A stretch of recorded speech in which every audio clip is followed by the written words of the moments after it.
failed us. I hate puppies. I blame the third mic guys. Exactly. Good podcast. I feel threatened. What is going on, everybody? Welcome to Inside the Pallet House. Is that AI, Brendan? Yes, I know everything. This podcast is all about solving first world problems.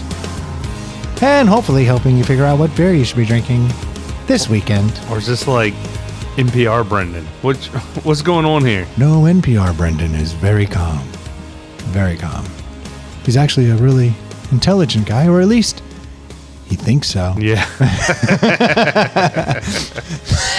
You couldn't keep that one going for very long, could you? No, I could do AI Brendan all night, Yeah. but NPR Brendan, Nah, not going to cut it. he's just got to be quiet and reserved at all times. Your kids watch all the stupid TikTok and YouTube videos?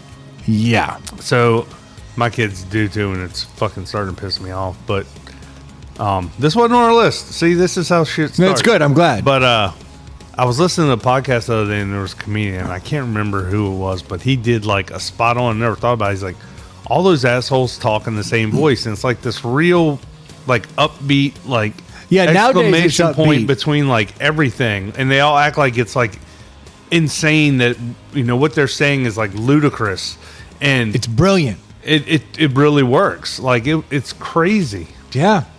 And side note, my younger son is really bad when it comes to the YouTube and TikTok shit. And he's not on TikTok or anything, but he watches a lot of YouTube.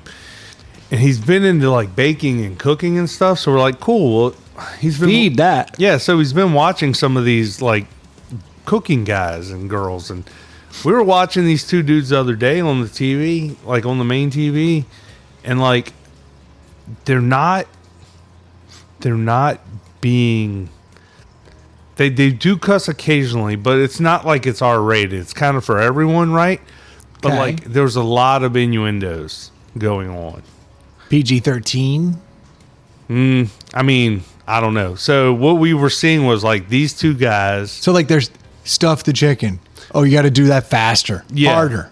Yeah, kind of like that. We were Okay. these two guys were watching videos. They were react videos, right? Watching other guys cooking, other guys and girls, and like they had this big piece of meat with a slit in it, and the guy's like taking two fingers and pushing it in. Then he's like greasing up this. Oh, I've other seen that thing. video. I know the exact video you're talking about. And it is sexual as hell, let's be honest. Yeah, and the two dudes are like making comments, kind of like what you were saying, like you know, you got to lube it up real good or something. And I'm like. But even the person in that video who's not intentionally being that way is definitely fingering the heck out of that chicken. On purpose. Oh, okay. So because I've seen it and I'm like, this is over the top. Yeah. It's again for clicks and likes. And I'm just like, ooh, clits and likes. what a world we live clicks. in. Yeah, clicks. What a world we live in. Like even cooking is dirty now. And Oh, it's been dirty since Julia Child. I can't. I've always wanted to bend her over. Julia Child. Oh, yes. Yeah, you liked her because she was Susie Homemaker. That was the sexual part, not the she was finger banging a fucking piece of meat. She was also an American Spy. Yes, she was. Just kind of like that whole angle. Like Julia Child was hot. Oh, it's a beef bourguignon. I was And then- listening to a different podcast, and they were talking. It was about scams, and they were talking about Martha Stewart and all her scams. I didn't know this about Martha Stewart.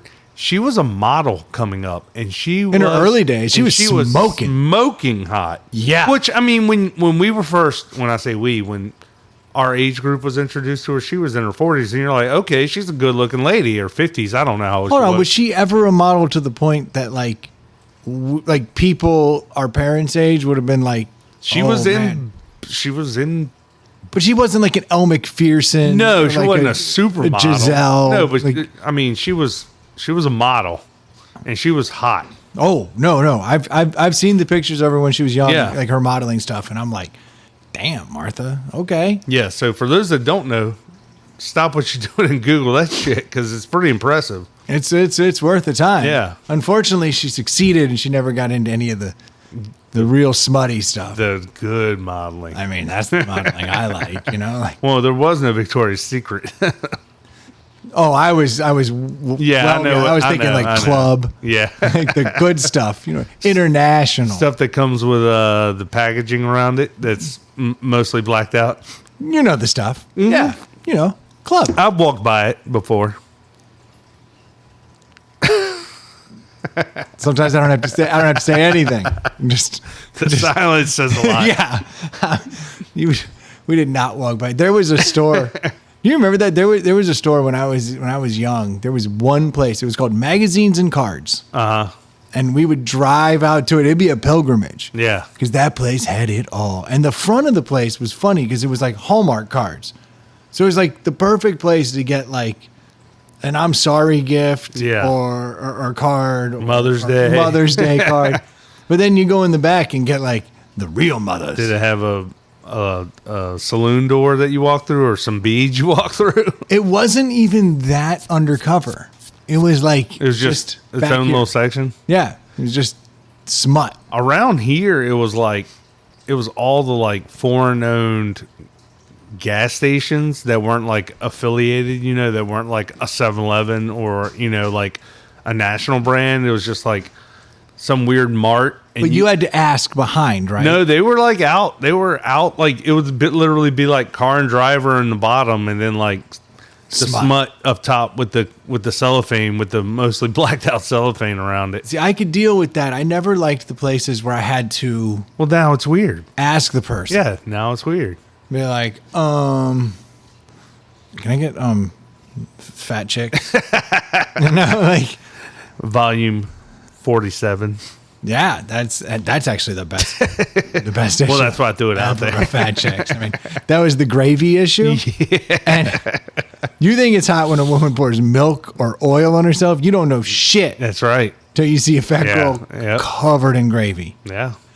It's pretty hot. It's Gets pretty a hot. lot of senses going. It does. And the scratch and sniff was 47, and that's why it was the best That's episode. right. There were some scratch and Gets the sniffs. blood though. flowing, gets the mouth watering. It's a little bit of Yeah, bit of everything. I still every Thanksgiving they start making the gravy. I got to go upstairs and take a 3. Just gotta take a little time out and just because your olfactory senses are very they tie back to moments in to time. memories, yeah. Yeah, it's really really strong. Visceral. It is, and I still can't to this day have gravy be made.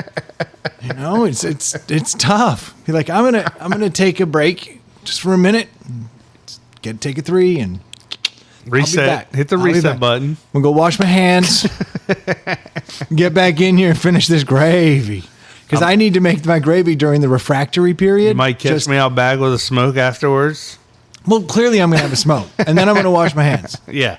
You know, I'm not washing my hands before. No. I like when the cigarette, you know, you pull your fingers apart and it just sticks to one. You know what I mean? Like that's the look I'm going for. Uncle Brendan's a magician. How'd you do that? Oh, you'll figure it out all on your own. How old are you now, Timmy? Yeah. Okay, give it 2 years. Yep. You'll understand. Yeah, You'll be there. But that was I never I never liked if I had to ask. Yeah, that's no fun. I like to peruse. Yeah. And even though it was all like blacked out, you knew what you were going for. You see some eyes and go, yeah, we're good. Or the name of the Well, I was a club guy. yeah. Like club, hands down, that was my smut mag of choice. It was just raunchy enough, but Classy, none to say. ish. Yeah. You know, classy, ish. And it said international. It didn't say that originally, I don't think. But then when it was Club International, I knew I was a world traveler. Yeah. I was like, look at me. You've seen all the world Seen finest. it all. Seen it all. seen drug addicts from every continent. That's right. Beautiful. Seen girls with daddy issues across the land. Yeah. Turns out they're everywhere. Every country has a version. It doesn't matter if you've got money, don't have money, Yeah. food, no food. First world, second world, third world. Yeah. It's beautiful. It's great. Which is why I strive so very hard to be present in my children's lives. Yeah. Because daddy issues, that is the fast track to club. Yeah. Parent issues will do it to you. They will. not mad at it. I mean, I am, but I'm not. You know, It's a love-hate. I'm mad if it ends up in my house. Yeah. But I mean, someone else's house takes all kinds. Takes all kinds. But yeah, You're not going to judge. Well, that wouldn't be fair. She's already been through enough. That's right. The least I could do is not judge. Now you're here for support. Something like that. If that's called support, yeah, count me in. Yeah. Shit, I should have been a psychologist. Just support everybody. What the hell? How did this even happen? I don't know how we got here. Like most topics we get on. It's weird. I think you were talking about baking. Oh, snap. I think I've done it. What have you done? I think Bought another vehicle. Oh, that's another topic. No, I think I've nailed chicken wings. Your chicken wings were excellent 14 years ago when I met you. As a man who prides himself on chicken wings, like once you first hear someone say, man, you make some of the best wings I've ever had, that just feeds something. Yeah. You're like, nah, I need to make better chicken wings. Yeah. Because I'm my worst critic. Yes. Every time I get a chicken wing, I'm like, nah, not enough smoke or not enough crunch. Yeah. And since I'm smoking wings, inherently the most difficult part is crunch. Yeah, because the fry is the cheap, the guaranteed cheap way to get the crunch. Honestly, can't beat it. Yeah. But I'm getting close. I think I pulled some chicken wings out this past weekend, though. Yeah, they were actually they were crunchier. Which I appreciate. There's a technique to that. I have been on every damn barbecue site, everywhere. Like I've been studying. I think most things I get to a point of like good. Yeah. Like I aspire for good, not great. Yeah. Chicken wings, I can't stop at good. It's just one of those things because it comes up. You know, you make chicken wings. I think the most basic recipe I've ever had, where it all started, is just real simple. You get an old Weber kettle, offset the stuff, throw the chicken wings in the center, just put the coals to the side, and just slap them on there. Toss them in Old Bay. That'll never change. Toss the chicken wing in Old Bay, and then get that kettle to anywhere between 225 and 250. Put them bitches in there. Not directly above the coals. Yeah. And let them smoke for 30 minutes. Turn them. Let them smoke for 30 more minutes. And then they're done. Like it's that simple. Yeah, you cook them slow and low. It's that simple. That's where I started. And then everyone was like, oh my God, man, your chicken wings are so good. And I'm like, that's the easiest thing in the world. That right there is how you make good wings with zero effort. Yeah. That's the move. And you repeat that. Over and over and over. If you want to add sauce to them, just start with the stub sweet heat. Toss them in that after you pull them out. Yeah. Hand them out. Everyone's going to go, those are really good. Yeah, wings. I'm always like, do you barbecue before, during, after? Like, been experimenting with that so many different ways. But what I have learned now is that the whole trick to it, and now I've got the smoker, so it's a little different. I can kind of cheat it a little bit. Easier to keep the heat and everything the same. The trick is you got to pat the wings dry. See, these are the steps that I never dealt with. You pat the wings dry. You still use the Old Bay, but you add baking powder, and you got to find the baking powder that doesn't have aluminum in it.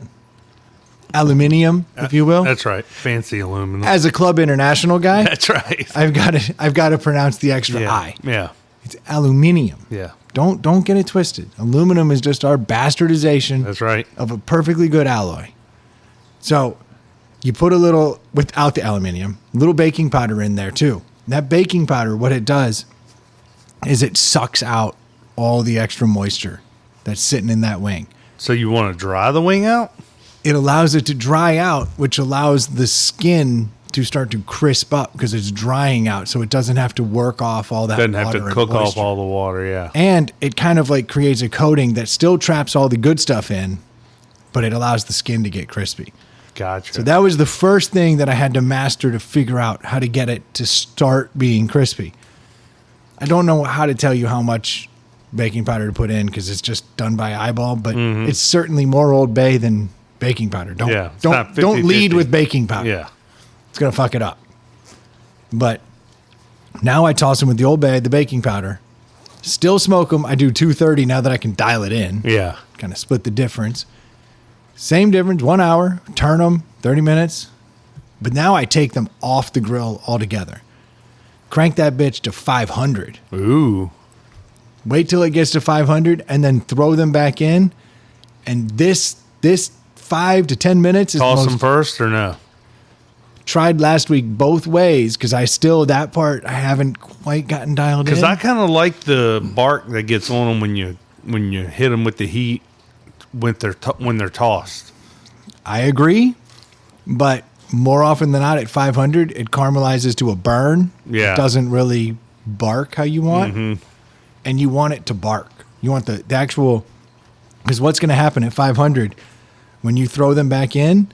All that oil is going to literally start frying the skin. Air frying. Yeah, it's going to fry the skin because the oil itself is going to be so hot Yeah. that it starts frying the outside of the wing, but you're not going to overcook it because you've already sealed in everything with the slow and low. So now I'm throwing them back in for 5 minutes and just watch them. It's an eyeball thing. Like, you know when a wing looks like you turn that bitch over and it's going tss. You're like, we're frying. Roll the other side. Wait till they're perfect, pull them all off, and then just toss them in your sauce of choice and hand them. Ready to rock. Dude, I think they Was may that the be second perfect. batch you made? Yes. Second of the first batch. Second round, first batch. Yeah, I made the rest the next morning, awkwardly. Morning? Well, I got them done. We served them at dinner. So, I cooked them, I had a moment. It's like, get them on. Yeah. They made it good. Nice. Those were great. They were delicious. But I think I may have officially beaten, I know I've beaten Hooters. Oh, yeah. But I think by taking the time to really wait the full hour, because now I'm getting Next time you smoked. do it, I want to bring the Buffalo Wild Wings Caribbean jerk sauce I love and toss them in that. We'll do it. Yeah. We'll do it. Because this time I didn't even get to use the Stubbs Sweet Heat. I was Yeah. using some stuff that's local. There's a place called Brock's Barbecue. It was good. They do like a vinegar-based barbecue. It's a little more runny. I would not recommend that typically because Brock's Barbecue is like average by Richmond barbecue standards. But their sauce. Yeah. And you can't go buy it. It's like, but if they ever cater an event, they always bring you way too many bottles. Oh, nice. Snag that stuff up. You got to keep an eye out for people who are doing cheap barbecue. I was so happy to get your wings this past weekend, and then I was like thinking, I'm so glad he did this the last weekend of the year because you used to do that every weekend, dude. Yeah, we were like spoiled before the food challenge. Yeah. And I was just working through little subtle differences, trying to master it. But then it got to the point where I was like showing up at McDonald's and just like, here's your fucking wings. There was no service with a smile. Yeah. When you do it once a year for the guys, it's like my pleasure. It's fun. Yeah. You're Chick-fil-A-ing it. Yep. Taking the time. But I think those were my best wings. I would agree. And I had multiple people out here be like, these are pretty good, man. These are really good. And then after a couple wings, they're like, this may be the best wing I've ever had. That felt good. That hit me harder than gravy. And that's saying something. Yeah, I had to go inside and take a 3. And just enjoy myself. Oh, the factory. They smell good. Yeah, it was good. The other thing that happened this past weekend when we were here for the final football weekend, we got to put Evel Knievel to the test. Dude, that was like, you broke that toy out, and I was like...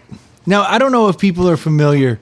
It would take a slightly older person to even be aware of the greatest toy that was ever made, in my opinion. In fact, I'm going to fire it up and see if the sound... Okay. Because hearing brings back it, memory. yeah, oh yeah. Because you can't smell it, but you can hear it. And this, if you're of a certain age, this will...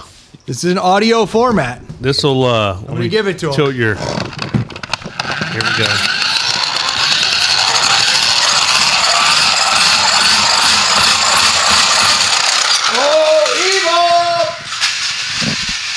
There he goes. Oh, he lost the helmet. I still hear it rattling in the background because that motor goes. Oh, yeah. That motor goes. To people who don't know what that was, there's people of a certain age who just heard that sound and go, "Are you kidding me? Yeah. That thing's back." Anyone 45 to 55, that one Knows that. Yeah. So I don't know how to describe it. I'll try. So it's Evel Knievel. It's like the Evel Knievel stunt something. It's not written on there? No, it just says Evel Knievel, the king of all stuntmen. Ah. And it's like, it's got a little handle, and then it's got a thing on the side you turn, like that you rev up. And what that does is that turns a gear on the top of this little box, this little ramp. And that gear... I think it's called, if I remember correctly, the Evel Knievel stunt cycle. I think that would make sense. Yeah. And you crank it up, and this little motorcycle that's in there, it's got a corresponding gear. With Evel Knievel riding it. You rev up, and as you're turning it, the inertia of cranking the gear holds Evel in place. But as soon as you stop winding that little box, Evel Knievel goes firing out, and he's got his little... It's like a gyroscope in it. Yeah, and the amount of gyroscopic pressure just in that bike, when you pick it up, you could feel it just turning in your hand, just like when the gyroscope's in your hand. Yep. Dude, that engine roars. It roars. We have a video of it. I'm going to put it on our Facebook page. You should. Yeah. You should put it on there because we saw some jumps. But you combine nostalgia, Yes. the Evel Knievel, which is also the greatest toy ever made. Yeah. So for those, and I think this came out in 82. So it was a little before my time when it first came out, but there's actually shows about it on Netflix and stuff that talk about. I think there's a show called the Toys That Made Us. And I want to say this is in it because this toy, when it came out in 82, was like the must-have toy of the year. Like you were a certain age boy, like this toy you had to have it. And it was like $9.99 back in the day. If you weren't a Cabbage Patch, because I think that's probably in the same time period, if I had to guess. Well, back then, boys got this. Boys had Cabbage Patch. None that I knew, but okay. I got one. Okay. That doesn't help my cause. But I did. My grandma made it, though, because you couldn't get them. So you didn't have a Cabbage Patch. You had a doll. No. Yeah. I had a Cabbage Patch. No. She made a Mr. T Cabbage Patch. She made you a Mr. T doll. But it had all the dimples. You know what I'm saying? I actually went, when my first son was born, we went down to South Carolina to visit my dad. And Cabbage Patches, he lived near where the Cabbage Patch factory was. And it's like a big-ass place where you can, like, go visit. That's got to look like a boom town. Like, there was, like, 5 years where it was like, boom, and like the money will never end. They're still kind of popular, and we went there, and they did not have a boy Cabbage Patch. I was going to buy him one. He was probably, he was like under 3 or 4. No, he was like 2 because I perfect. think my wife was pregnant. I don't think we had the second kid, so I was going to buy him a boy Cabbage Patch. They didn't even make a boy Cabbage Patch. That's unfortunate. Because they did back in the day. I know they did. Yeah, you didn't have one. No, I had a Mr. T. Yeah, you had the Mr. T doll your grandma made. Yeah, he came from the Cabbage Patch. He was just found in the Cabbage Patch. But it's weird. So it's weird there. I don't know if you remember this about Cabbage Patches, but like they're born. They like had like they had birth certificate and stuff. And so they have like nurses there, like women dressed up in nursing outfits. Shut the front door. Yeah. In this little town, like this, like Colonial Williamsburg. No, all dressed up. It's not the town. There's like a store, like a massive store. You can go and like tour and like see where they're made and everything, see where they're born. Interesting. Yeah. So this is still a thing in South Carolina. 12 years ago. Okay, well, shit. If it was there 12 years ago, it's probably still there today because it was way past its prime 12 years ago. Well, it's probably more nostalgic now than it was 12 years ago. Yeah, but we're dying off. Us Cabbage Patch people. We're not making more of them. Not like Cabbage Patch. True. But nostalgia is growing, like, and it becomes hip and trendy again. Just like this toy. You bought this toy at a very popular toy store in Richmond, Yeah, so I walk into World of Mirth, which if anyone ever comes to visit Richmond, You got to hit World of Mirth. it's awesome. Like it's a genuine toy store. Yeah. And, like I was in there and I was But it's looking got a for- weird, like, 50s, 60s, mid-century modern, like, 'cause they- vibe to it. They hit the nostalgia from Yeah. every generation. Yep. They've got the modern toys, Yeah. but they don't have like Nintendo. But they got, like the PlayStation die-cast stuff like our parents had to play with. Like, Yeah, and I'm talking the real die-cast, the kind of shit Yeah. that if you left it in the woods and you Yeah. came back 50 years later, would still be there. yeah, just rust, a bucket of rust, but it'd be But it'd be there. Yeah. You'd be like, dude, that's an old C10 Yeah. pickup truck. That's Yeah. cool. Like, it's awesome. But so I was in there and I was buying like Christmas gifts and I was like walking around. I was like, all right, yeah. I was like, oh yeah, look, a classic Slinky. Like, yeah. give this to my nephew and my niece. Like, they should know what Slinkies are. And like, etch-a-sketches and crazy shit. Like, Yeah. you're just seeing all the stuff that you used to think was cool. You know, they selling Pop Rocks and stuff. Uh-huh. Like, he's like, this is rad. Yeah, they sell toys and, like, just knickknacks. Random crap. But then everything down to like your new science kits and like more modern stuff. It's a cool store. But so like I'm walking through there and I'm like loading up things for the other people, and then there was Evel Knievel. Just looking at you. I was like, shut the front door. And he's got the full Evel Knievel suit on. Like, mine was so beat up that I didn't even remember that Evel had a suit at one time or a helmet, because the helmet is intentionally made to just fit loosely on the head Yeah. to accentuate the Rex. Yeah, because it explodes off of it. Yes. Oh, his feet go into the foot pegs. Yes. Oh, yeah, he's legit. So I saw this thing and I was like, I got to have it. And so Christmas morning, I refused to open it till Christmas morning because I was trying to like, no, do it right. Do it right. So Christmas morning, I opened it up and I took it outside and just started messing with it. Like, it was just fun, you know, trying to build jumps and see if I could get it to actually, you know, take off and do its thing. And you just threw him. Well, that's what he does. He's tough as nails. Yeah. But I hadn't really had a chance to like really get after it. So when everyone was over here last week, I was like, you know what we got? Because again, we had the combination. This was the ultimate combination. We had nostalgia, we had booze. Bros. Okay, so there's 4 pieces. Yeah. And then the most critical piece that I never even realized was important, a fire. Well, I was gonna say, what's a stuntman need? Something to jump. Yeah, I mean, you don't just jump a gap. No, it's lame. No, you're jumping buses, you're jumping cars, you're jumping through flaming hoops, Snake Canyon. canyon. Yeah, if you're doing a gap, it's a mile deep. It's a gap. It's a legit gap. Yeah. This isn't something you're just stuffing a chicken with your fingers acting all weird. It's something totally different. So we had the solo stove rocking right outside of the pallet house, trying to keep people warm. Super Bowl was on. Bears, Packers. Didn't go the way we wanted. No. No. Ended up losing all that money, all my pride. You know, it actually went exactly how it should have. You always have next year. Oh, and I'll double down. Run it back. Well, next year, y'all are going to be looking good. Good draft picks. We'll fuck it up. I'm not worried about it. We kept the same coach. Yeah. Belichick gets let go. He's out there. Saban's out there. Saban's out there. Harbaugh's coming back to the NFL. What do we do? Keep Matt Eberflus. Pete Carroll's out there. Pete Carroll's out there. No. These are like the...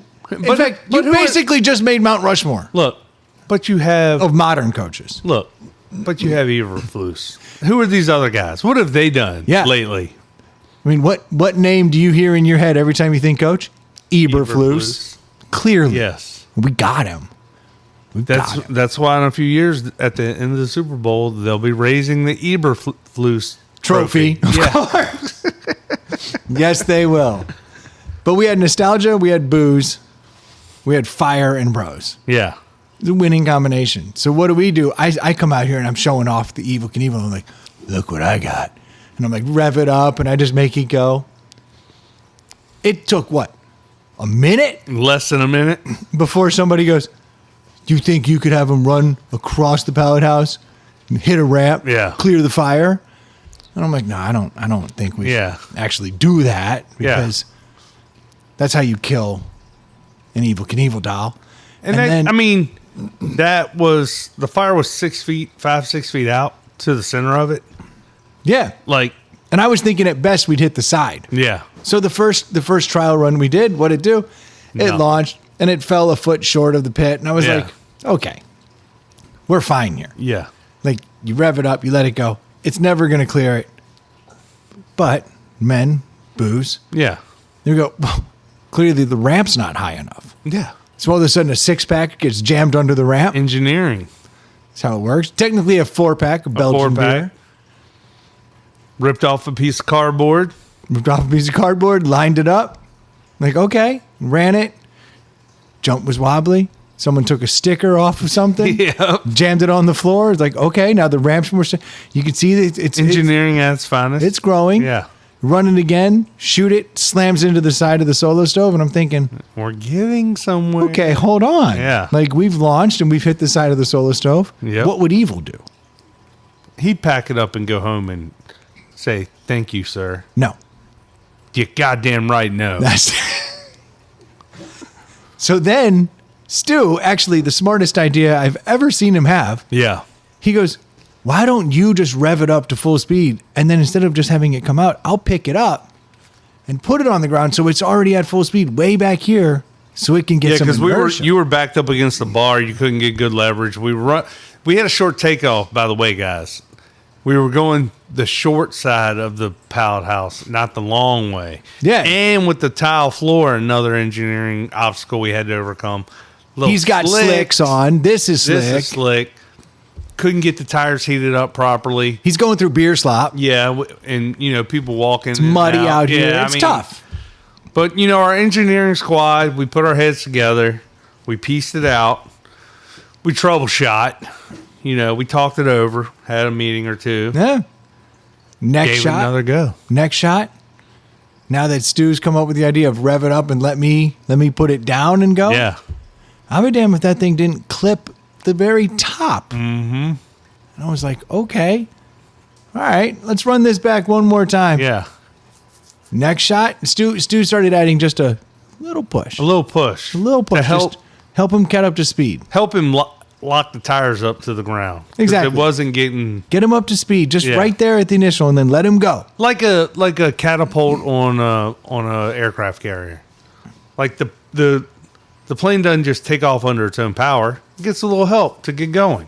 Yeah, It's I think it's that's a short little runway. more than. But yeah, I'm with you. I get but I don't want to. The catapult's pretty legit on an aircraft Yeah. carrier. I mean, if you were sitting there, it would mash you. Yeah.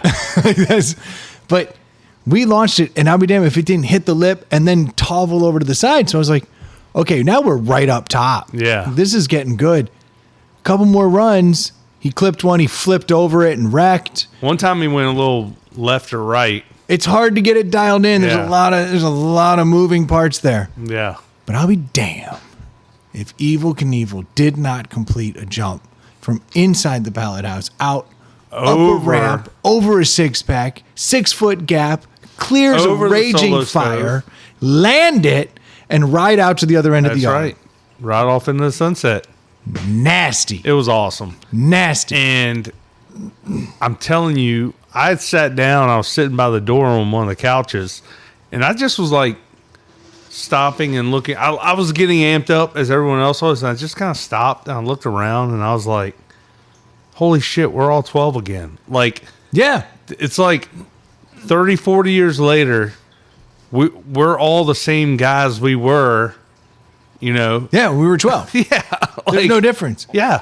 In fact, the best thing was there were 5 TVs going. Oh, yeah. Playoff implications, gambling happened. Yep. Not a single person No. was staring at the televisions. Not a one. No. Whole room was packed, turned around, screaming. Every time he lifted off, it was like, Ah! everybody stop breathing. Yeah. What's going to happen? Yeah. He crashes down, clips it, finally makes it. It's the same explosion every time, just amping up, ramping up every time. And it was quite the spectacle here. It was. It was like Evel Knievel was really Yeah. jumping Snake Canyon. Every time he landed, helmet blows off. I think my favorite one is when he clipped it, did the forward Yeah. flip, landed on the other side, and rode. That was pretty Like funny. he landed because there's so much energy in that thing Yeah. that it wants to stay up, just like a real motorcycle. Like Yep. it wants to stay up. Like once it's going, you can just kind of let go. 'Cause Yeah. it wants to stay straight. Yeah. It's the same thing with this thing. It's got so much inertia and the engine's revving so hard that it just stays up. So when it did the flips over it and landed, I was like, come on. It was awesome. It was probably the most fun I had all week. For sure. For Yeah. sure, all week. And I Yeah. did cool shit. But like that Evel Knievel toy mixed with beer, fire, and a bunch of dudes, Yep. that's kind of the best thing going. Yeah. No, I was literally marveling at just the whole spectacle of it. I'm like, again, that toy is 82. I mean, that toy is 50 years old. It's dope. 40 years old. Like, It's awesome.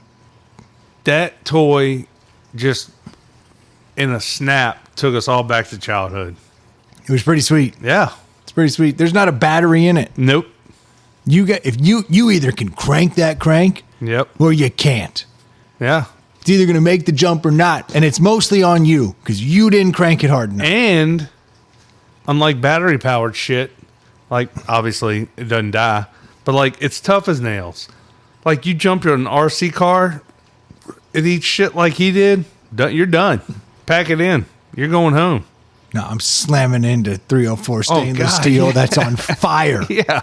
Oh, that thing was raging hot. and it's just roaring on. Yep. Hey, he looks good. Not even He his didn't look worse for the wear. asbestos suit has held up as it should. Right. Made just like they did back in the day, full asbestos. That's right. Perfect. No injuries. No, there's a hitch in it I can hear, but Yeah. this is someone who operates the machine. I'm familiar with how smooth it was day one, Yeah. Christmas Day, to mid-January. But that hitching is probably from the like hard beating of the crank you were putting on it. Oh, I was giving it my all, Yeah. giving it my all. I don't think it damaged. I don't think the jumping damaged it. I literally have been considering doing steroids, literally just for this. Not because I want, but I want to be able to get Evil to go further than Dude, any all we gotta Evil's do ever is gone. take this crank off and hook a battery powered drill up right there. No, cheating, steroids. Steroids is not cheating. Got it. Not in this. This is Evel Knievel's world. He definitely got steroids. I mean, come on, to recover from some of the accidents he had. I mean, that dude literally broke all of his bones multiple times. Like This thing has a little, like on the bottom of it, there's a little kickstand that comes out that helps it stay up, like so it doesn't flop to the side. It'll still ride like that. And originally we had to take that off too. We were like, screw it, flip it up. We had to take all the governors off to clear yeah. the fire. It was dope. I still look at him as the ultimate stunt devil. Like obviously, It's Super Dave Osborne yeah, and Evel Knievel. stunt man, daredevil. But like obviously the Travis Pastranas of the world do more badass stuff. But like watch a documentary on Evel Knievel if you don't know much about him. That dude was jumping a straight motorcycle like from Easy Rider. Like Yeah, it's a Harley. It was a Harley Sportster. in the ramp was the ramps were pieces of shit. Like they didn't have any gradient to them like the new ones do. They literally they just went and then they just went up at an angle. Yeah. Like so imagine the G's that your body absorbs when you hit that 45 at 60 70 miles an hour. Like oh shit, like where now it's like a smooth grade, up to the Yeah, and it launches you properly. Yes. Like nowadays, Well, and they weren't doing math back then. but that's what I'm saying. Nowadays, Yeah. like they're bringing in people. Oh, you know? they could tell you how much you and the bike weigh with the fuel, and they can tell you trajectory and launch angles, and like they're cleaning it up. there's no way you're making this until we adjust this ramp or we add this length or Evil's sitting there in a bar, down Yeah. in whiskey, Yep, sitting with a buddy who's a little smarter than him, drawing shit on a napkin. drawing shit on a napkin, going, I think basically, dude, Yeah. what you need is to be going like 90. Yeah, And if I made the ramp 50 feet tall, How could you not stay in the air long enough? Yeah. Because it's just basic math, Evil. It's easy. You're going 90. You're 50 feet up. You'll be over there in 5 seconds. Now I got the Harley Fat Boy, but you got that Sportster, right? That we first learned to ride on. That one's a little bit lighter. We should probably use that one. That's it, and that's basically it. They're like, there's no thought to angles, trajectory, weight ratios to speed. There's none of this. Yeah. It's go faster for longer, straighter, and you'll be fine. Yeah. Here, do some coke. Have a shot of whiskey. Well, that was basically Evil's whole equation. Last time I did 11 buses. So if I go a little bit faster, I can do 13. Yeah, and I'll make the ramp 2 feet taller. Yeah. Because you missed it by 2 feet, so I'll just put 2 feet on the ramp. Yeah. Oh, that's brilliant. It's brilliant. Let me check the math on that. And then all of a sudden he fucking flies over the ramp. Yeah. And crashes. And just lands on the flat. He just eats it. And bounces off. Everything's busted. He's sitting in the hospital, full body cast, thinking, you know what the problem is? It was 15 buses and not a canyon. You're right, Evil. Yeah. You're right, Evil. We'll get you healed up, buddy. That dude would drink and smoke and just do it. He was something else. But I think that's why he was the baddest of all of the stuntmen. Yeah. Oh, yeah. And he was the first. Was he the first? I mean, to do that kind of stuff, like there was Buster Keaton who was doing all the stuff in the movies that were like legit stunts. Were like, yeah, he'd literally stand there and the whole barn would fall around him. Yeah. But they were using like math. Yeah, but that was like dangerous stunts. Like would have killed him. Oh no, Buster Keaton was actually a badass, but he was for film. Yeah, Evil was like, I'm just gonna get popular doing. He was viral before there was anything to be viral on. Well, he was like, must see TV before pay-per-view. Yeah, it was just like this is going out in the air. Yep, it was more exciting than the moon landing. Hell yeah, to some people. Oh yeah, it's like it's crazy. Well, and I mean, I don't remember because it was before my time, but I know his jumps were some of the biggest sporting events each year. Oh, absolutely. Yeah. It's like I looked at something the other day that showed the top rated like TV shows of the year. Oh, it's all football. It's football. And then all of a sudden you get like one like award show. Yeah. And then like football. Like the whole damn time. Back then, at least you get like you can't like do that on television. One soccer match, or like That's Incredible, wherever Evel Knievel or Wild World of Sports. There it was, and like Evel go out there and do his thing. Yep, like can't miss. And that before Wild World of Sports, it was on network television. It was like, well, Wild World of Sports was on network. I know, but I'm saying like the event would. They just show it. Yeah, it'd be a huge deal. Like, can't Wild World of Sports was like. It's a show. It was a weekly. It was clips. It was a clip show. No, Evil created a whole universe. Yep. And no one's been able to top it. Well, and if you watch documentaries and stuff, like all of today's stuntmen go, who's your hero? It's Evil. Yeah. Now, pretty like badass. The closest thing we have is the dude who like makes his own rocket. It says, I'm gonna fly up to the moon. Like just kills himself. But that's why we watched it, because it was blood sport. Yeah. It was like gladiators. Yeah. Like, you're going to watch Evil kill himself. Oh, yeah. They basically said, like, when he was successful, it was a letdown. The big letdown. Son of a bitch landed it. That's so fucked up. Like, what a nerd. No, but it's true, right? Like, you're there to watch his body ragdoll around and be like, that's not how limbs work. He's broken. When I think of ragdoll, that's what I think of. Evil jumping Caesar's Palace and eating shit. Oh, that was one of the best slow motion, just like his body contorting in ways. I mean, he literally looks like fantastic a stuff. Ragdoll, a mannequin. This is the stuff we should be looking up. We should be looking up Martha Stewart and Evel Knievel, and just gravy cooking in the background. That's right. Woo! We'd be set. This is a hot Friday night right there. Well, do you have the videos? Can you put them on Facebook? You know I'm no good at this. Yeah, I can put all of them. I got like 6 of them. I mean, I think you should probably get some of the good ones. Okay. Put them on there. Evil. Can do. You can go viral. Yeah. Evel Knievel. I bet back in the 80s, dude, people did some crazy shit with him.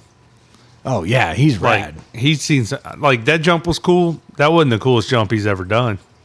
The stunt bike. No, like, I bet you the stunt bike cleared Snake Canyon before Evel did. oh, yeah, You know? for sure. Some kid's arm just snapped as Yeah. you're snapping like it's gone. It's gone. He couldn't do any worse No. Man, in Snake Canyon. no. But he is a rocket for that. Yeah. And That was and he cheap. didn't come close. No. No. Really just bad. Yeah. Bad. I don't even think he ever intended to clear. They said in the documentary I watched, it said like his parachute, as soon as he lifted off from the ramp, the parachute came out. Yeah, that's what I'm saying. I don't think he Yeah. ever intended to clear it. I think he just intended to go up the ramp Yeah. and then be like, oh, almost. Yeah, because I mean, he did have the parachute. So it's like, did you really think you were going to make it? Yeah, the motorcycle jumps never had a parachute. Yeah. No airbags. Had a helmet. Yeah. I mean, bitches be bitches, right?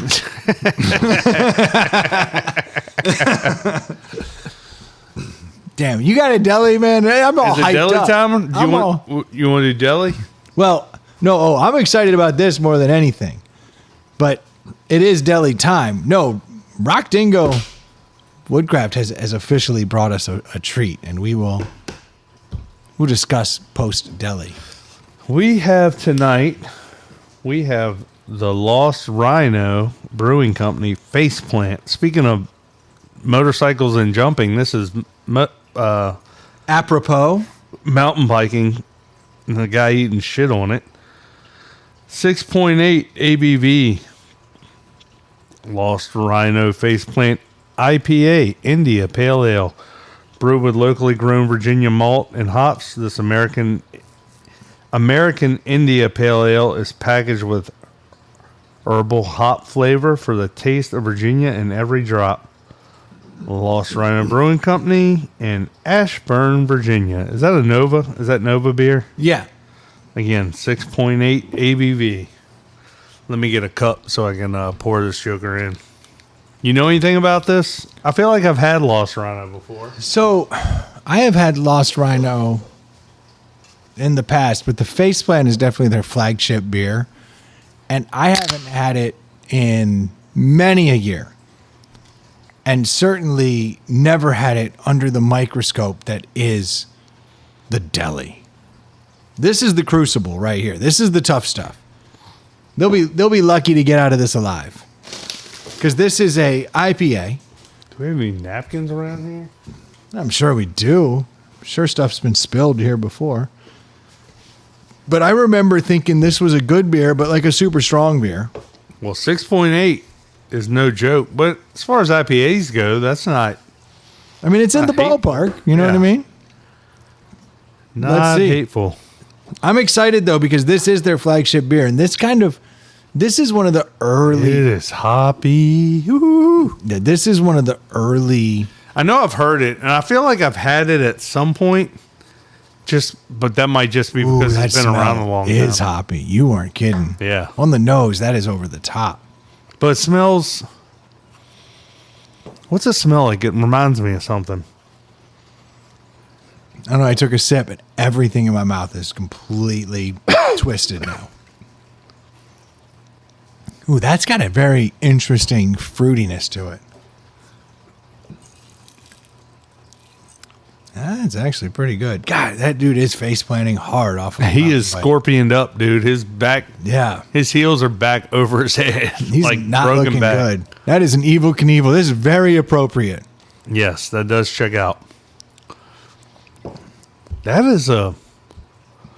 You know, that's pretty mellow in its own way. It's got like a creaminess and a smoothness to Yeah. it. That's really, interesting. it's. It's doing all the things a hardcore IPA should do, but it's not doing a lot of the stuff that I don't like. Like that is like a smooth. It's not vanilla, but it's vanilla adjacent. Yeah. That has got. It's got mango without ever having mango put in it. real good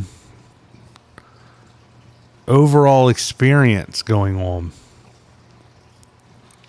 I like that a lot more than I remember liking it. I think because when this came out, it was the beginning of kind of the craft beer scene. I think they were very early adopters. How'd they get it right then? And everybody else get it so fucking wrong. I mean, the amount of IPAs I actually like, I can probably count on one hand. And this would be on that hand. Yeah. This is a tasty, tasty beer. It's darker than it should be, isn't it? Like, it's not like they're not trying to be juicy. They're not trying to be any of those things. They're just like, nah, man. That's just a hardcore IPA. Okay, so it's pretty bright, but it is a little darker than it should be. It's a dark golden. That's something else. I'll give a shout out. Listener gave us this. Who? This was brought here by Carter. He is the, we'll give a shout out, lead guitarist for Carbon Leaf. Yeah, Carbon Leaf. So big fan of Carbon Leaf, but that's never been something I've hidden. No. Love that band. And we've had Carter on, and we're a big fan of Carter, so thank you. And he brought this by the other day. Did you do the Carter's Christmas beard This year? sketch? Oh, yeah. Yeah. Yeah. And his beard is back. That dude can grow a beard. Holy shnikes. Like, he came by, I was like, you have a beard. It's been 2 weeks. Yeah. It's like, well played, sir. He came by here, and I had the privilege. This was actually kind of cool. He and I were hanging out here. He brought by a 6-pack of Faceplant, and he was like, look, man. He's like, this is so hard for me to get. He's like, but I'm pretty sure you're going to like it a lot. And I was like, man, I have had that in the past. And then he was like, hey, we got a new album that's going to drop, but we don't have the new dates. Did he bring that for the deli? Yeah, he said, you guys Nice. should try this. I was like, thank you, man. So I had the opportunity to sit out here and listen to the new Carbon Leaf album. Ooh. Before it's been released. So I'm kind of feeling pretty special. I find that awkward, though. Well, I was asking about the new album. Yeah. It's not like, but he was like, But I still find it awkward. Everyone I know that makes music, oh, that goes, hey, listen to this. Yes. And you have to stand there in the moment. I'm honored. I'm seriously honored. For those that are listeners and know I've listened to your music, I'm honored. But it's a pressure that I don't know how to handle. It is. No, I'm with you. Because I feel like if I like it, that's great. I feel like if I don't like it, I have to act like I like it. I feel like if I don't like it, I'm insulting you and your art. I feel like if I really like it, it might come across as being too over the top. Like I'm just saying it, you know. Like No, I know I what just you're feel saying. like there's not a winning solution. To It is. I understand what you're saying. There's a lot of pressure in that moment. Yeah, And if it hits, you're like, thank God. Yeah. Because now we can talk. But if it doesn't hit, you have to go, drum beat's sick, bro. Do you know what I mean? You have to start like picking things out. Now, when it comes to Carbon Leaf, when I talk music with people that are friends of mine, you and I, great example. We've argued over 1 million different songs. and you've been wrong about most. Exactly. But like, that's not something you created, but you take personal offense to some of it, you know? And rightfully so. People do. I mean, the stuff I like, I understand. That's what I really like. And I can't comprehend when certain people don't like certain songs. I'm like, or certain music. I'm just like, Well, you and I with Pearl Jam are a perfect example. I think Pearl Jam may be the greatest band ever. Yeah. And you're like, that may be one of the top 10 worst bands I've ever heard. I wouldn't have them that far No, down. but you know like, what I'm saying? You are they're not top 10 bands ever. absolutely the opposite. We are mirror Yeah. opposites. Yes. When it comes to Pearl Jam. But you didn't create that. No, he created it. No, I know. No, you're absolutely right. But he played it, and I was. And it wouldn't be the same if I was like, hey, listen to my podcast. And they were like, yeah, I didn't like that. I'd be like, well, that sucks, but. Yeah, but then they still feel like you guys had some good banter. You know, they still have to play the Yeah. game. It is awkward. Well, we get that when we get the, oh, do you still do the podcast? I'm like, well, that shows you don't listen, but yes. Clearly. Or Yeah, I was listening to one. I don't listen to all of them, but I was listening to one, and I'm like, look, my feelings aren't hurt, man. Like, we obviously don't do this because for the tens of thousands of people that are listeners. We do it for our diehard listeners. They're the ones I care about. And truly, however, whatever that number is, again, we don't know because of the way they freaking mark all this shit and count It's it all. ludicrous. We don't know. We could have 100 diehards, or we could have 1,000 diehards. I don't know, but whatever we have, I think that's close. That's where if I had to guess between those two numbers, diehards. yeah, Around 1,000. yeah, Would be my guess. Somewhere in there, yeah, probably just shy yeah. of like real like give a But fuck. like of those 1,000 diehards, we have a few dozen that we know personally that listen and interact and stuff. You know what we do? That's have, what we though? do it for. I have a shit ton of people who don't Yes. listen. You know what I mean? Yeah. Oh yeah. All right, but no. So he came out here, he played it, and I always have this theory that song 7's the best song on the album. I go play song 7, and he plays This it. is why, and this is why when you say things like Pearl Jam is the greatest band to ever play music, I can't take you seriously when you truly believe that song 7 on every album is the best. No, I'm just saying, like when I get an album, I listen to song 7, and it tells me everything I need to know. It's kind of my belief because this was rooted from That makes no sense. It's rooted from teenage years where I just, all right, you ever notice like you see 11:11 on a clock, or like I have a buddy who says 23 is always twice on the a day. clock. Yeah, I have a buddy who says I always see 23 on a clock. So then like I started noticing 23 on a clock. It's because you look at clocks all day long. Yes. And so when you see the there's 23 23's on there 24 times. Yes, no, I agree with you.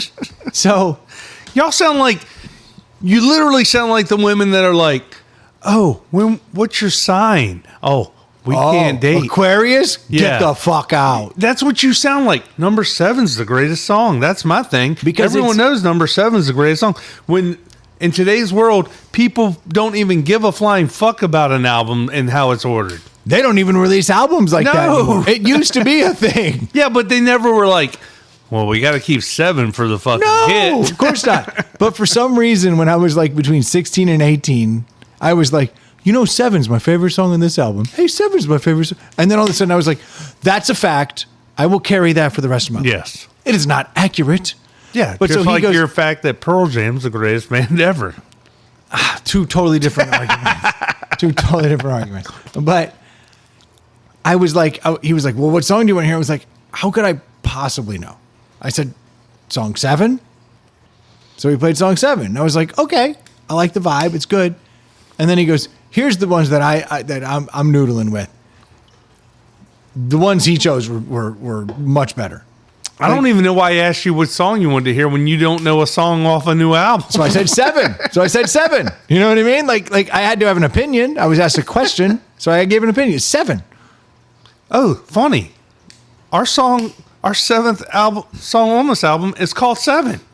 Yeah. Your head would have exploded. All right, no. So Taylor Carson, literally, when he has a new album coming out, he'll send me song 7 because Yeah. he knows that I'm weird like that. Yes, and he's But- weird like you, so but y'all's weird. This syncs Carbon up. Leaf album, I can actually genuinely say, is super good. Like it sounds like Carbon Leaf, except for the fact that Carter's playing more electric than acoustic. Uh-huh. And his electric sounds like Jeff Buckley. And I know that is really stupid high praise because Jeff Buckley is nasty. But the way he's working it, I was like, ooh, yo. We sat out here and listened to a handful of songs, and I was like, I didn't have to fake. I was like, That's always a good feeling. I was like, thank God. Yeah. Because in song 7, I was like, I like this. And I was But like, even in a whole album, you're not going to like all the songs. no, and he doesn't. Yeah. Do you know what I mean? He's like, here's the ones that I'm jigging right now. And like, It is funny, too, when you hear bands and artists, like, interviewed, and they're like, yeah, that song was a hit, and we don't even like it. You Yeah. know, it's like, holy shit, dude. Like, that's everybody's favorite tune of yours. Yeah. Well, I'm excited to hear them release it. Yeah. Like I was excited. It was very easy for me to not have to fake it. I was like, yo, I need to get him back on here. I was like, this is crushing. I was like, this is Yeah. really good. So I was happy for him because it's got a slightly different vibe with the electric guitar versus all the acoustic stuff. And then Yeah, it flowed a little differently, but was still very, very clearly carbon leaf. I dug it. But in that moment, he brought us the faceplant from Lost Rhino. And that was the whole point of the conversation. I didn't mean to get into the new album. He took care of you. He did. He hooked me up. Or us, I should say. Yeah. He let me pop a cherry and gave me a beer. And I can tell you, I'm drinking this. One more big swig. Okay, here's what's up with this. It is a very strong beer, Yes. right?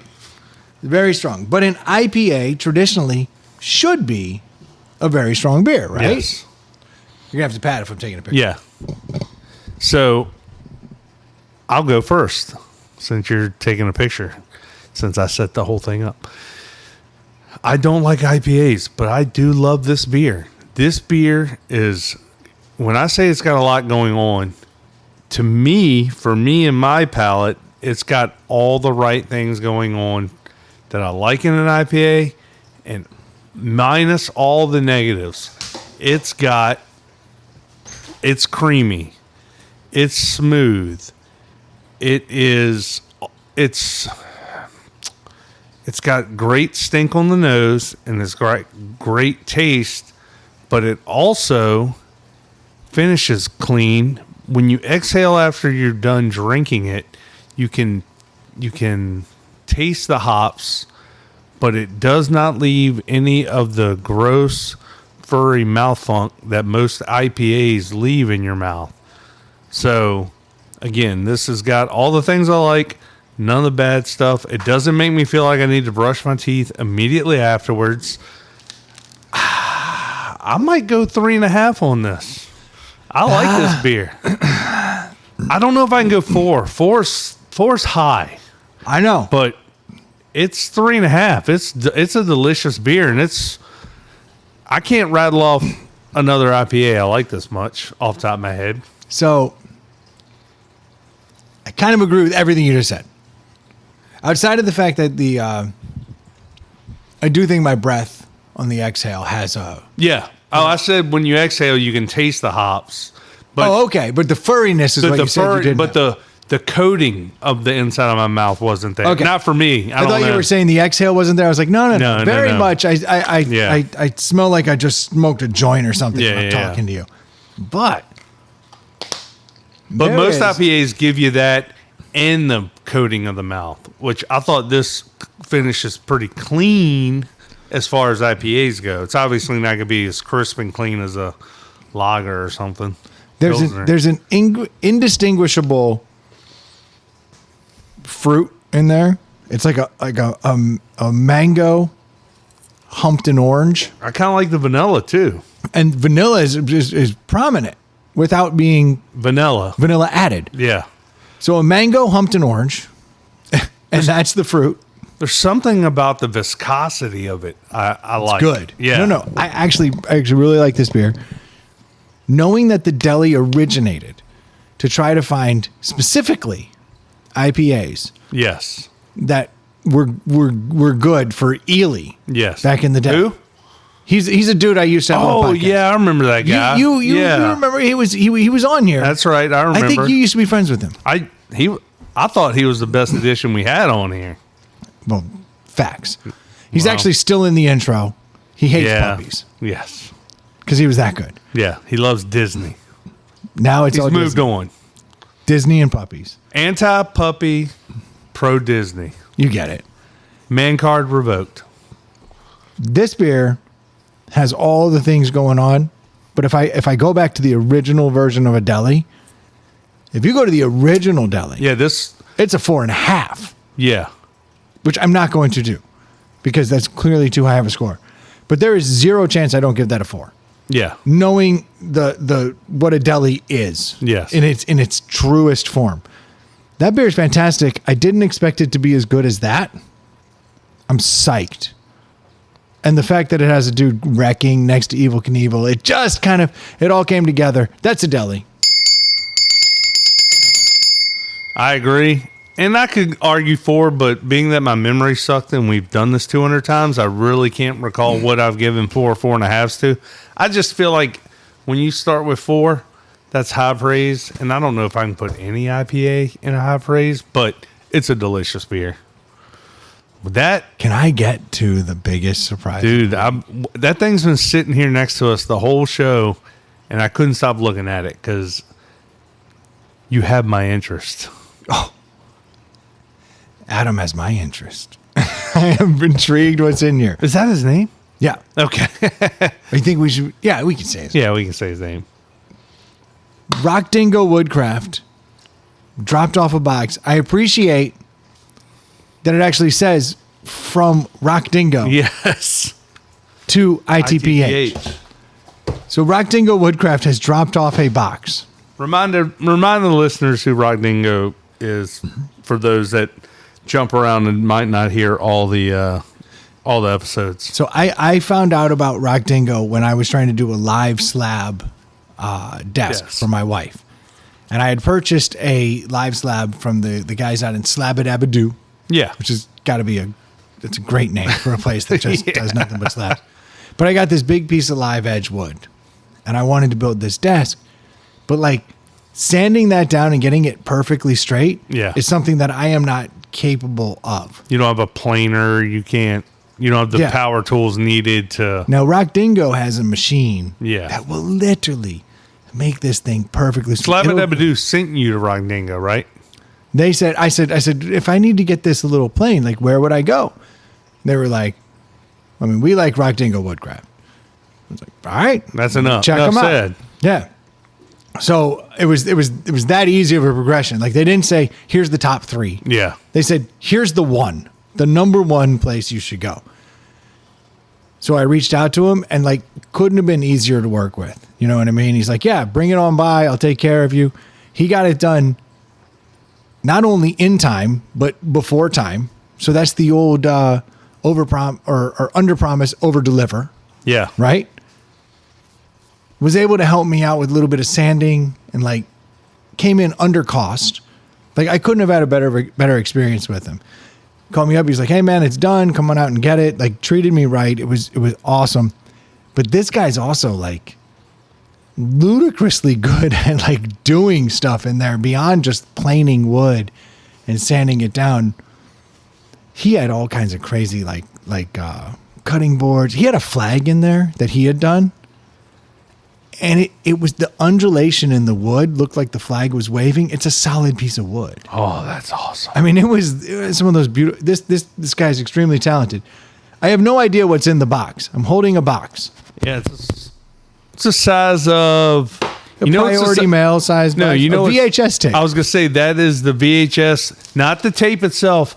The Blockbuster. Yeah. The big plastic protector. So I'm opening Case. it now. He instructed you to open that on the air. Well, he did just say that. He said you could open it on the air, and I was like, 100%. I'm going to open it on the air. Oh snap! Oh snap! What are we looking at Oh here? Troy! Yo! I'm going to hand you this. What is that? Whoa! Oh my God! What is that? Dude, that is amazing. Holy shit. Dude. That is... He gave us 2? No, there's multiples. What? Dude, that is amazing. Dude, Adam, you are the man. I haven't even described what we're dealing with here. This... Dude. We got stickers. All right, I'm going to have to order something from him because... Yo, this is the single greatest bottle opener I've ever seen in my life. My man, oh my God. My man has sent solid wood bottle openers. I mean, I don't know how to describe it. Now I feel like we should take the picture with the thing. Yeah. But on the top, engraved beautifully, is the ITPH logo. Yes. Which we never even sent him the logo. No. So that means he had to create this. And then it literally says... Solving first world problems. That is amazing, dude.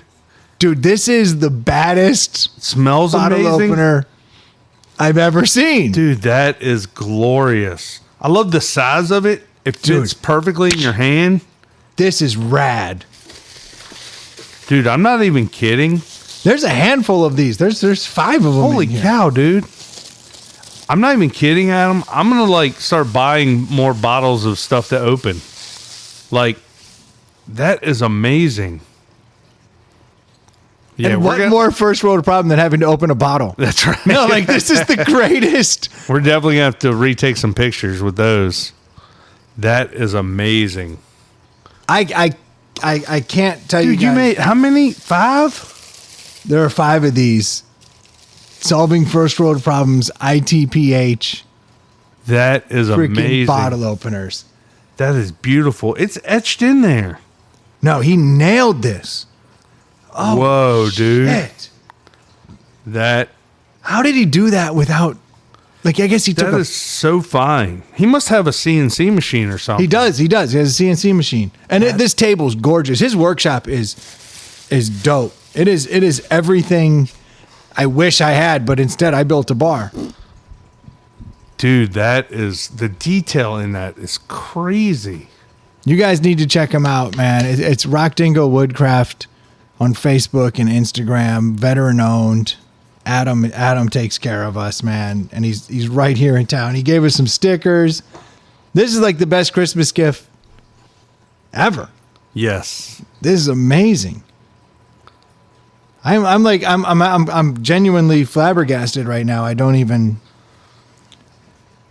To all you other listeners Yeah. out there, what the fuck? No, like I'm genuinely blown away. Dude, he must have worked on those for a while. Knowing how good he is, he probably was able to do this. Oh, yeah, he probably. I Like, mean, he's the best. Yeah. No, you don't understand. Like, I've seen the stuff he puts out. It is mind-blowing good. This is...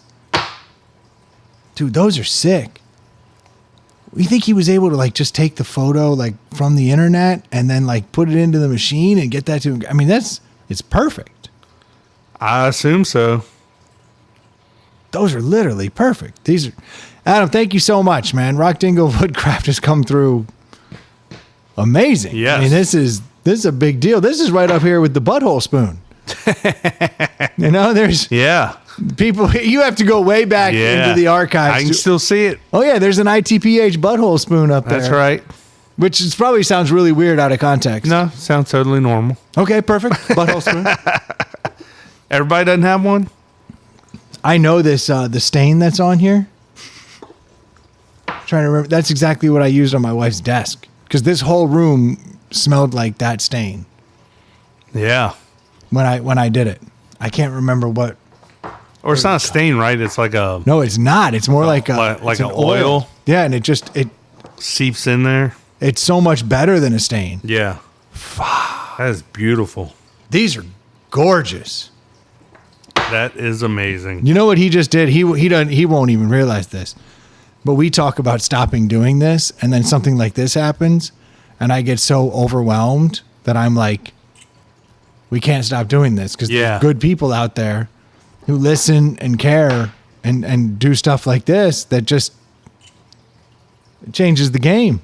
Yep. Hey, are there any beers under there that have a pop top? I'm literally any beer with Let a me pop look. top. I want to crack a beer. Oh yeah, you got to get the flashlight. You got to get up in the fridge. It's a whole ordeal, man, because that stuff's tucked back in there. If not, I may have to just go grab a Mexican Coke. Oh, the worst. The worst. A Red Horse. These are like 8%, dude. That's the only thing I see. Okay. You sure? You sure there's not something that's not directly from hell? That doesn't taste like a malt liquor? Just pop it and pour it out. No, I can't. It has to be drank. I have got The inaugural. the Rock Dingo ITPH bottle opener. Says solving first world problems. Let's crack a beer. Oh, it works like a champ. Beautiful. It's a baller. It just solved my first world problem as I'm drinking a third world Thailand beer. This is good. Yeah, that's a third world beer. That's hilarious. Adam, we cannot thank you enough, man. I did not expect that. I don't know what I expected, but it certainly was not that. These are like handmade, beautiful coasters, man. Yeah, take that card, Troy. Take a sticker. Take your bottle opener. Dude, I don't even know who gets these. I know. We're going to have to we should I don't know. We should. This one's mine because I opened the beer. This one's mine. We got to figure something out. Dude, these are. Who gets these? Because we can't these aren't just for anybody. And I like that it wasn't some. I like this one's got the knot in it. Ooh, that's sick, dude. That is Keeping the naughty one. Solving first world problems. That's how you open beers. That's right. That's the only way. That's right. Get rid of the rest of these bottle openers. You think I won't? I'm furious with every bottle opener I have because they're not made out of wood. That's right. This is the pallet house, man. This is That's all right. all I want is like more wood in here. And that sounds weird, but I do. I like having You love wood. it's weird. Nice, stiff, hard wood. Nah, you see, to handle. I knew you'd make it weird. You What? you did. You made it Huh? weird. You made it weird. Talking about the bottle openers. Yeah, you know, you were talking about gravy. I know what you were doing. Talking about making gravy. Nice. little baby batter. Oh, I can't believe the beer I have to drink to honor Adam and Rock Dingo Woodcraft is a Red Horse. Thailand's finest. Delicious. Pretty sure that did not win a deli. Did not. As I'm drinking it now, I'm reminded of why. The Tastes like Schlitz malt liquor. yeah, it's a malt liquor. We looked it up. It's strong though. Yeah. That is a. It'll treat you right. Oh yeah. It'll treat you right, man. These are dope. It'll get you there. I can't stop looking at it. I mean, I know I said thank you, but I'm. Can't. Yeah. Thanks again, Adam and Rock Dingo. I mean, that is super kind of you. Like, that's amazing. Yeah, it wasn't needed. Like the bottle opener is like the opener part on the back is like perfectly flush. Like it's just. No, this is it's sunken in. Yeah. Like it's perfect. I mean, that is what it's like 6 inches long. Looks like a flipper for a Pinball machine. Yeah. Yeah. It's actually probably a pretty good way to describe it. How cool is that? That is super cool. Solving first world problems. He gets it. He totally gets it. He gets it. Listen to those. That's right. That's a man-sized bottle opener. Oh, you know what I'm gonna do, dude? I got it. We're gonna hang these on the wall. I'm gonna hang it on the wall. That way, anytime needs a bottle opener, I'm gonna back a screw out the pallet wall. Oh yeah. Hang it right there Not a bad idea. because it'll fit right in with the aesthetic. It's actually perfect. Adam, we said it before. We say it again. Thank you so much, man. Rock Dingo Woodcraft. If anybody has any kind of wood planing needs, anything along those lines, look them up on Facebook, Instagram. On Instagram, it's rock_dingo_woodcraft. Should be easy to find. Or you can just look up Rock Dingo Woodcraft on Facebook, and he will take care of you. He is he's a true artist. He knows his medium, and he does incredible work with it. And he's got the tools to do it. It's I told you he does amazing stuff. I didn't know what was in the box. I was telling you he does good stuff, Yeah. but look at that. I And mean, he sells some of that stuff, right? yeah, Like the cutting boards and stuff. Yeah, if you go on his Instagram, you go on his Facebook, you'll see. I'm definitely the going cutting on there. boards are disgusting. Yeah. Like, and I mean that like Michael Jackson said, bad. Yeah.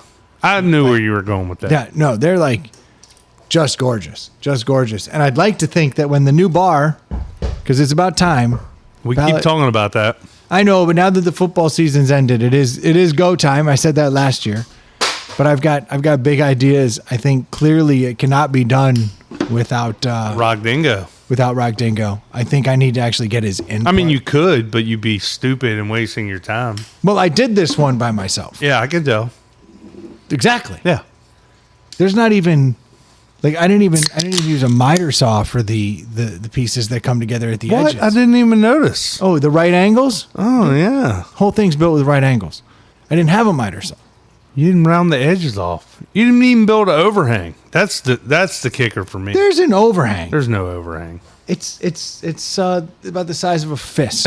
It's not a big overhang, but I mean, look, things were done. There was no money. There was no Rock Dingo. There was no Rock Dingo. There was no understanding of how it worked. You've upped your game. What there was a lot of belief in myself. Yes. I lead with confidence in the vast majority of things I do. Leading with confidence results oftentimes in average stuff, Yes. but it gets done. But honestly, I'm jealous of anyone who does that. Like, I see people on the internet that are like, I decided to build this elaborate thing or redo this, house or whatever. I'm like, why would you in a million years want to do that? Because confidence. I know. I'm drives you. I'm lacking it. Yeah, I get an idea in my head and I go, yeah, I can do this. Yeah. But like after seeing how my wife's desk turned out and some of the other things I've done since I built this bar, I do believe I'm capable of more. Yeah. But now I've got like... But you also appreciate like what a skilled person with an artistic eye can do. But that's what I'm saying. Now I have allies. Yes. When I went into this originally, I literally built it by myself. Yeah. I was like in a garage by myself with a skill saw. I had a circular saw. This is actually pretty I mean, I've always said this is very well built, like it's sturdy as shit. And actually for just using a skill saw, it's kind of impressive because it's got a good length on it and it's pretty square. It's very square to a fault, which like I wouldn't think would be a problem, which it would be that square with a skill saw. Because it's called a skill saw for a reason. Again, most anyone think they can pick a fucking skill saw up and fucking build something with it. You better know what the hell you're doing. You could kill yourself at worst, and at best do some shitty fucking work. Well, and it was really kind of like pre-YouTube. Yeah. So I was like, I think I've got it. I was literally like Evel Knievel's buddy in the bar. Yeah. I was like, if you do this angle, man, it'll last for 20 years. YouTube does give you a little bit of false confidence because you're like, I can just look it up on YouTube and it'll walk me through it. I'm under the impression that I have cooked more things than I've ever cooked. I've done things on cars I've never done because I've watched so much of it. Yeah. I changed a subwoofer in that new truck I bought. You know what movie I watched the other day, real quick? Speaking of, there's a movie came out, I vaguely remember coming out like last year. Okay. Gran Turismo. Oh, yeah, with Clint Eastwood? No, that's Gran Torino. No, the race movie where the esports dudes actually race real cars. Yeah. I've actually heard nothing but good things. So I've watched all but the last 30 minutes of it. It's really cool the way they did it. It kind of like, it'll be showing like live action stuff and then it'll break it down into a video game. And like, it kind of like meshes over. It's really cool. Shot really well. But the fact that they literally took gamers and turned them into race car drivers, like that's a documentary. But I mean, it's based on a true story. Hold on, it really is based on a true story? Yeah. Because I had the Duke's wife told me the other night that Fargo, not the movie, but the show. I don't watch the show. So she told me that Fargo was based on true like crime. So I was like, well, I'd like to check it out. Yeah. Like, everybody I know who's watched the show said it's good. I've heard nothing but good things. Yeah. So I was like, I'll give it a shot. Yeah. You know? So I checked it out, and sure enough, the opening credits come up, and it was like, this is a true story. The names have been changed to protect the innocent. I was like, okay, true story, you know? So my wife and I watched the first season, and I'm like, damn, the amount of twists and turns. Like, the fact that this is a true story, like, this is crazy. Like it's like it doesn't seem like it could be. No. It doesn't even seem plausible that this could happen and this could happen and that people's entire identities could change in a way. And I was like, this is mind-blowing that this is true. Like, these people were legit. And my wife's like, it's really true? And I was like, 100%. Now I'm basing this off of what one person told me. But this is human nature. Yeah. We hear something, yes, and we trust that person, and we take all of that trust in that person, and then we project it on everybody else that we're talking to. Yeah. So I'm like, nah, brah, it's totally true. Yeah. 100%. You can't make this shit up. Yeah, and then for some reason we get defensive over it, like we were there to see it originally. There's literally one person told us something that they heard from one person who literally heard it from a psychopath. Yeah. But I'm like defending it, and I was like, nah, for real. Like, look, I'll look it up. It took literally the first Google search I did. It was like, interview with the director. No, it's not true. he goes, the movie started with this thing saying all of these events are true. And it was, when the movie did it, it was kind of known. It was like, it's bullshit. Oh, I thought the movie was based on a true story. No, apparently. None of it was? So now I may be speaking out of turn. But they said since the movie started that way. They started the show that way. They go, we'll start the show that way. He goes, no, I would build a character and then I would build a story arc around the character. Yeah. He's like, but there's nothing about this that's based in reality. I had been dying on this hill for like 2 weeks with my wife. True story, man. You got to watch it. And then she's going, it just seems improbable. And so in order to prove her wrong was the first time I ever fact-checked the bullshit I'd been spewing. I love that your wife pieced it together. There's one if there's one thing that she can piece together faster than me every time, it's movies. We'll be 20 minutes into a movie and she's like, he did it. Oh, really? And I'm like, that's not even possible. Yeah. Like that dude's the most likable character in the whole thing. He's the good guy here. She's like, nah, he did it. Watch.